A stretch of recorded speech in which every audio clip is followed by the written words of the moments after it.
देखो, पॉलिटी में हमने आपको अनुच्छेद 75 तक पढ़ा दिया था, प्रधानमंत्री के बारे में जो है वो बता दिया था। उसके बाद अनुच्छेद 76 में क्या है समझते हैं। तो भारत में एक और पद है अनुच्छेद 76 में, जिसका वर्णन है 76 में, अनुच्छेद 76 में। ये कौन है? महान्यायवादी। तो महान्यायवादी होते क्या, पहले ये समझते हैं। तो देखो, हमने आपको बताया है कि जो भारत को चलाने के लिए मेन प्रमुख लीडर होते हैं वो कौन होते हैं? भारत के प्रधानमंत्री होते हैं, वही तो चलाते हैं देश को। जो राष्ट्रपति हैं वो औपचारिक प्रधान हैं, मतलब लिखित रूप में कोई भी आएगा तो आप उसमें बस सिग्नेचर वो कर देते हैं, कोई प्रस्ताव आता है। लेकिन मेन दिमाग जो होता है वो किसका होता है? प्रधानमंत्री का। लेकिन एक चीज़ सोचिए, जो भारत के प्रधानमंत्री है, विभिन्न बहुत सारी योजनाएं, बहुत चीज़ें आप देख रहे हो, जैसे जो कोरोना काल में कितना रुपया किधर भेजना है, कितना क्या खर्च करना है, ये बहुत सारी योजनाएं, इनके बारे में जो ज़रूरत होती है वो किसका दिमाग होता है? अगर देखा जाए, नेता जो जनरली होते हैं वो पढ़े लिखे थोड़ा होते हैं, ज़्यादा पढ़े लिखे कहीं होते हैं नेता? नहीं होते ना। तो नेता जो है उनकी योग्यता ही नहीं बताई गई है कि जब नेता बनने के लिए आपको पढ़ाई इतने तक पढ़े होने चाहिए। जरूरी नहीं आप अपने अनपढ़ हो तब भी आप नेता बन सकते हो, ठीक। तो जब वो इतने पढ़े लिखे नहीं हैं तब भी अगर देखा जाए तो अभी से कोरोना वैक्सीन के बारे में है, कोरोना कैसे फैलता है, ये बहुत सारी चीज़ें हैं। या और कौन सी योजनाएं जो हैं भारत सरकार लाती है अगर, ठीक, तो उसमें मेन जो दिमाग होता है वो उनका नहीं होता है, प्रधानमंत्री जी का, ठीक। मेन जो दिमाग होता है उनके पीछे किसका दिमाग होता है? तो महान्यायवादी का, ठीक है। बात समझ पा रहे हो कि नहीं? जैसे देखो, अभी 3 तलाक जो है लाया गया था एक प्रस्ताव, ठीक। अब 3 तलाक लाया गया था तो भारत सरकार जब ये लाई होगी तो प्रधानमंत्री जी ने सलाह किससे ली होगी? इनसे, महान्यायवादी से, कि बताइए अगर ये ला दिया जाएगा तो इसका क्या इफ़ेक्ट पड़ सकता है भारत में, क्या इसके दुष्परिणाम हो सकते हैं, क्या इसकी विशेषताएं हो सकती हैं, ये लाना सही है कि गलत है। तो बहुत सारी चीज़ें हैं। कोई भी नया विधेयक, कोई भी नई चीज़ें जब लाई जाती हैं तो सलाह लेने के लिए, ठीक है, किससे संपर्क करते हैं नेताजी? महान्यायवादी से। तो महान्यायवादी जो है ये एक बहुत ही विशेष पद है एक तरीके से अगर देखा जाए। या फिर मान लो सरकार कोई नीति लाई है, ठीक, जैसे कि जम्मू कश्मीर में जो धारा 370 हटाना है, तो 370 हटाने के पीछे भी, हटने के बाद क्या क्या वहाँ हो सकता है, दंगे फसाद कैसे हो सकते हैं, अगर हो गए तो उनको कैसे सुलझाया जाएगा, या उसके क्या दुष्परिणाम हो सकते हैं। तो इन सब चीज़ों के जो सलाह लेते हैं प्रधानमंत्री जी, वो महान्यायवादी से लेते हैं। अब मान लो कोई नई योजना आ गई, अब जो है, जैसे किसान अभी आंदोलन चल रहा था बीच में, ठीक है, किसान से संबंधित विधेयक आया था। अब वो विधेयक जो है वो बनाया गया, जब बनाया गया तो जनता को सही नहीं लगा, तो किसान जो उसका विरोध कर रहे थे। और जब विरोध कर रहे थे उसका, तो देखिए उसमें क्या था, मान लो किसानों ने सरकार के खिलाफ कर दिया, क्या केस कर दिया कि सरकार जो है ये विधेयक बेकार ला रही है और इस विधेयक से टोटली हम लोगों को लॉस हो रहा है, ठीक है। तो अब जब उनको टोटल लॉस हो रहा है तो अब कानूनी सलाह, मान लो उनके ऊपर केस ठोक दिया गया, तो क्या सरकार के ऊपर केस आ गया?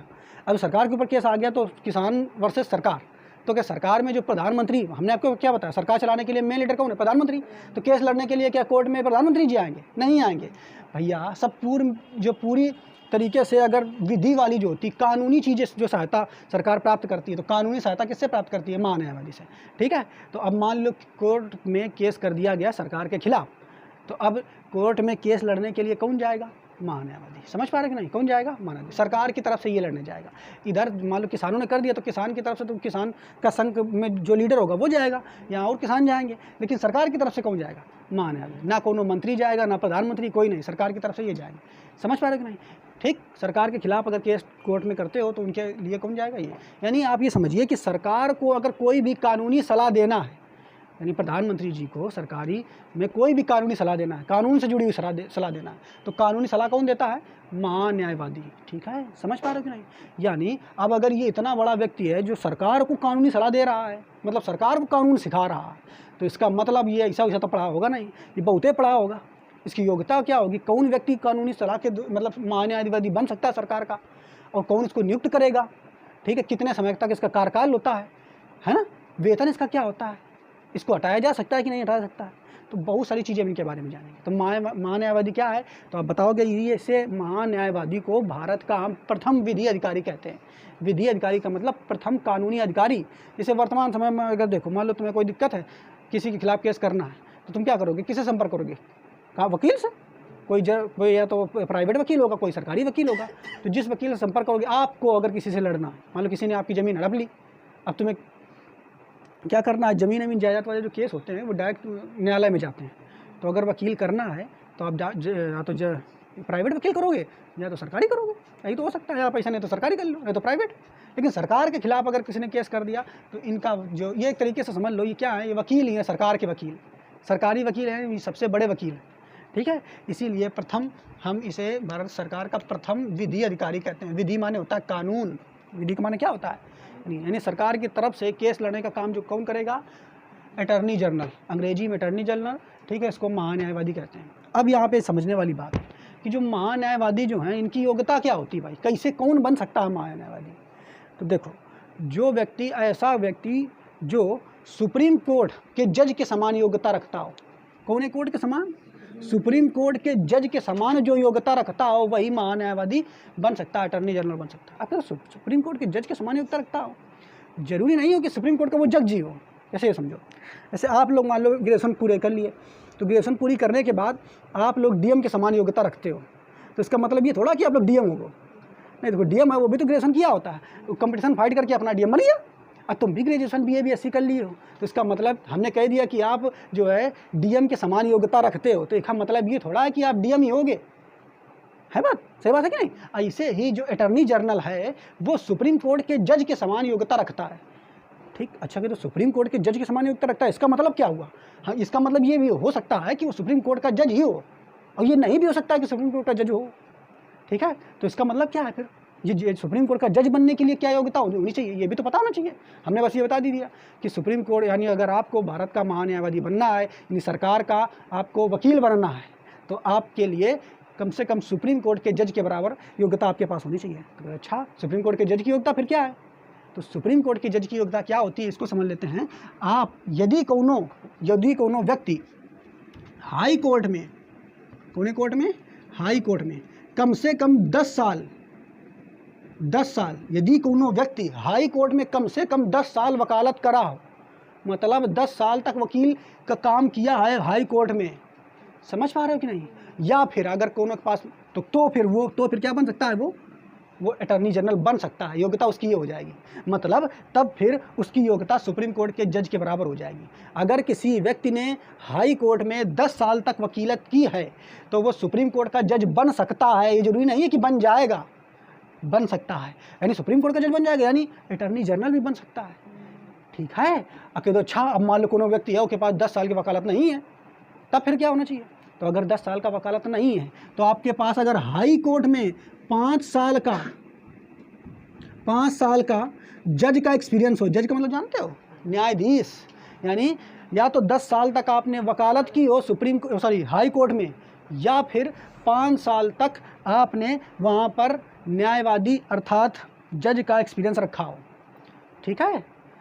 तो या तो 5 साल का जज का एक्सपीरियंस हो या 10 साल का वकील का एक्सपीरियंस हो। अगर इन दोनों में से कोनो एक है तो आप सुप्रीम कोर्ट के जज बन सकते हो, यानी तब फिर आपके पास सुप्रीम कोर्ट के जज के बराबर योग्यता हो जाएगी, ठीक है, यानी आप अटर्नी जनरल बन सकते हो। बात समझ पाए, ठीक, क्लियर, ठीक। अच्छा, अब एक चीज़ एक समझो, इसके सुप्रीम जो तुम्हारे अटर्नी जनरल हैं, ठीक है, ये किस मान लो कोनो सरकार ने किसी ने सरकार के खिलाफ केस कर दिया, तो अगर सरकार के खिलाफ केस कर दिया तो अटर्नी जनरल जो होगा, जो अटर्नी जनरल बना है, वो क्या है, सुप्रीम कोर्ट से भी केस लड़ सकता है, हाई कोर्ट से भी लड़ सकता है, डिस्ट्रिक्ट कोर्ट से, किसी भी मतलब कोर्ट से वो केस लड़ सकता है, ठीक, समझ पा रहे हो नहीं।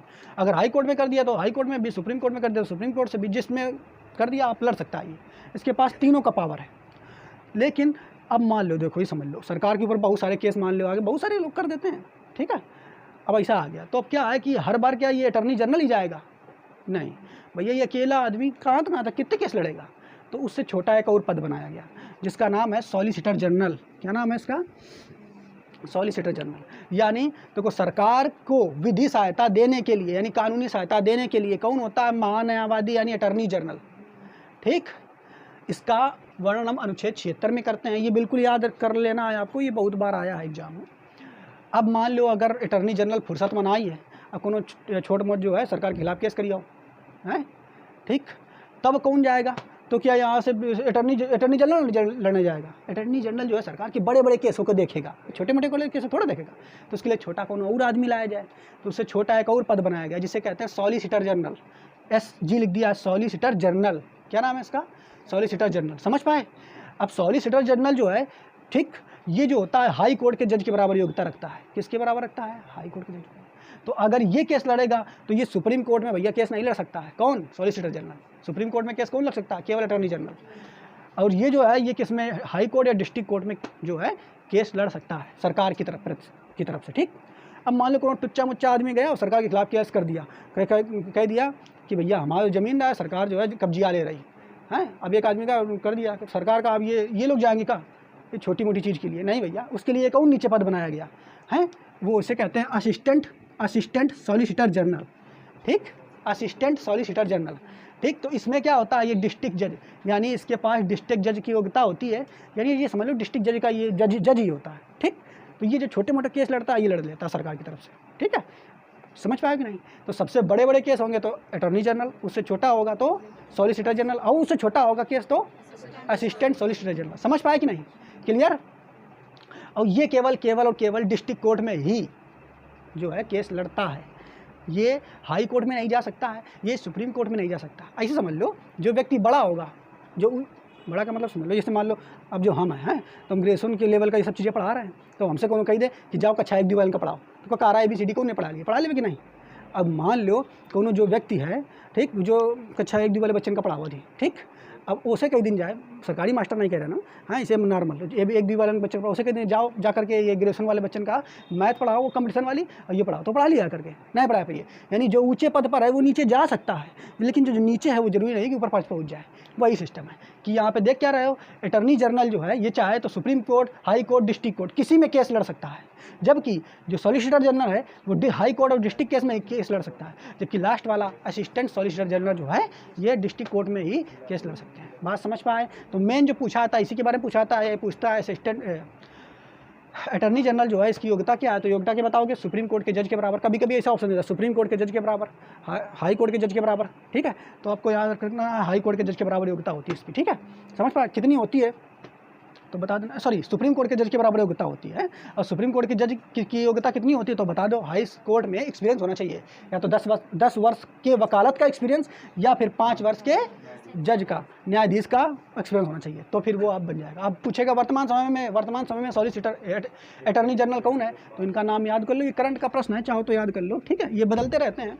ठीक है, 2019 से शायद 2017 से नहीं बदले लगभग है, एक बार देख लेना इसको। तो कौन है वर्तमान समय में हमारे अटॉर्नी जनरल? के वेणुगोपाल। क्या नाम है इनका? के वेणुगोपाल। इसके बाद सॉलिसिटर जनरल का नाम ये आता नहीं है वैसे, फिर भी हमने लिख दिया है, तुषार मेहता है। कौन है ये? तुषार मेहता। ये बदल सकते हैं। ठीक है, सरकार जब चाहेगी तो उनको चेंज कर देगी। ठीक, सरकार के मन का काम नहीं करेंगे, सरकार का अच्छा तो हमारे खिलाफ काम करो, भगा राष्ट्रपति कहेंगे राष्ट्रपति जी इनको जरा हटा दो यहाँ से, दूसरे को लाओगे, है? समझ पा रहे हो कि नहीं? तो जब प्रधानमंत्री चाहेंगे तो राष्ट्रपति से कई इनको हटवा सकते हैं। ठीक है, इनको चाहेंगे तो इनको हटवा देंगे। अगर इनकी अगर सरकार के मन का काम ये लोग नहीं करेंगे तो प्रधानमंत्री जी चाहेंगे तो इनको तुरंत हटवा देंगे, जाओ भैया यहाँ से जाओ, हम दूसरे को लाएंगे। समझ रहे हो कि नहीं? क्लियर? चलो अच्छा, इतनी बात समझ पाए? आगे और देखते हैं। अब यहाँ पे देखो एक चीज़ और देखो, जैसे जो सॉलिसिटर जनरल होता है, सॉरी अटॉर्नी जनरल होता है, ये क्या होता है, ये संसद जो होता है, संसद भवन, तो संसद का ये सदस्य नहीं होता है, संसद भवन का सदस्य नहीं हो सकता। संसद के सदस्य कौन होते हैं? जो सांसद होते हैं। जो इसके अलावा कौन होते हैं? जो लोकसभा के सांसद, राज्यसभा वाले सांसद, यही तो सब लोग होते हैं, तो ये संसद के सदस्य होते हैं। लेकिन आपसे पूछ दिया जाए क्या महान्यायवादी संसद का सदस्य है, तो बिल्कुल नहीं है, ये संसद का सदस्य नहीं है। अब देखो, अब मान लो लेकिन ये संसद में बैठ सकता है बड़ी आसानी से, भाषण दे रहे हैं सब लोग तो सुन सकता है। अब मान लो कोनो टिप्पणी कोई बात किसी चीज़ पे चल रही है, उसमें अपना मतलब बयान दे रहे हैं व्यक्ति, कोई प्रश्न पूछना है तो ये सब कुछ कर सकता है, पूछ सकता है। मान लो किसी भी नेता से कुछ भी पूछ सकता है। ठीक, पूछने उछने का सब कुछ अधिकार है, वहाँ बैठने का अधिकार है, लेकिन ये वोटिंग का अधिकार इसको नहीं है। वोटिंग का अधिकार का मतलब समझ रहे हो? वोटिंग का अधिकार, मान लो राष्ट्रपति का चुनाव हो रहा है तो उसमें वोट देना पड़ेगा। कौन देंगे? यही तो सांसद लोग देंगे। हमने आपको पढ़ाया है राष्ट्रपति के बारे में।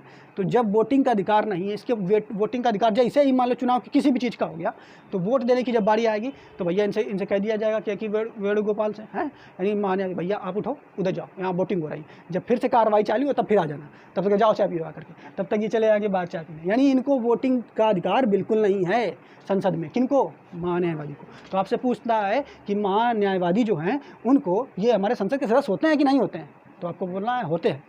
संसद के सदस्य नहीं होते हैं, ठीक है। लेकिन ये जो भाषण वगैरह हैं उनमें भाग ले सकते हैं, संसद की कार्रवाई में भाग ले सकते हैं, ठीक है। उसी में भाषण आएगा, जो बातें होती हैं उन्हें सुनने वाली चीज़ें होती हैं, ठीक। क्या ये वोट दे सकते हैं? तो वोट में भाग नहीं दे सकते, यानी मतदान का अधिकार इनको नहीं है। क्लियर? इसके बाद ये समझिए, अब देखो कार्यकाल कितना होता है, योग्यता तो हमने बता दी, योग्यता बता दी ना, सुप्रीम कोर्ट के जज के बराबर योग्यता होनी चाहिए।